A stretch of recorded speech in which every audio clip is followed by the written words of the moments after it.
So it's definitely true that firewood warms you 3 times over. Once for the collecting, once for the cutting, and once for the carrying.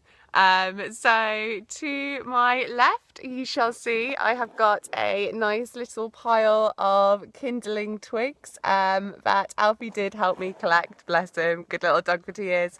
So that's for one side of my firewood endeavours for this morning. And then to my right, I have got my slightly more impressive, fancy pile of fallen wood. So that's going to be going back to be put around my burner to be clearing out.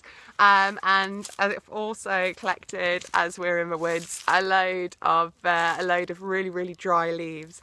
One thing that a lot of people do kind of ask about is when you're doing bushcrafting and you're making a bird's nest, and you're in the summer, you've got a lot of dry grass, a lot of dry plants, a lot of dry bracken to use, but in the winter it's a little bit more difficult. So always remember that leaves are the best, and fir cones as well, fir cones, pine cones, whatever you want to call them, they make great tinder. So yeah, so the wood that I've got over here, as you can see, that is a bit more of a hench pile, and I haven't obviously been able to break all of that by hand. So I forgot to mention this in the first one. This was the tool I was expecting to use on my giant pieces of wood from part one. So this is the awesome Silky saw by Zubat.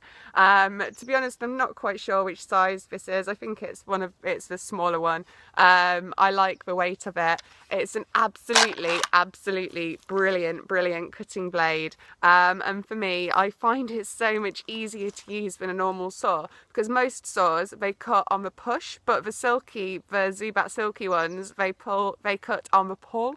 So it's a totally different kind of motion and you get such a better cut. So it's, yeah, so Silky Zubat, that is what I would recommend. And yeah, good old carabiner just to clip it to your belt.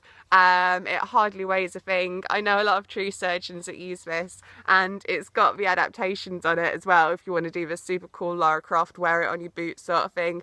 Probably would make me look a bit silly, as I mainly wear wellies, and fall over quite a bit. So I'll be sticking to the belt wearing.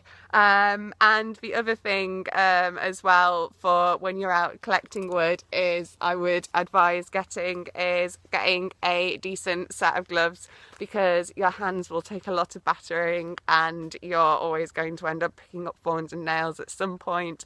So yeah, that's my part 3 of firewood collecting. So you've learned how to get your wood dry, how to choose which pieces of wood to burn, and now how to kind of process it.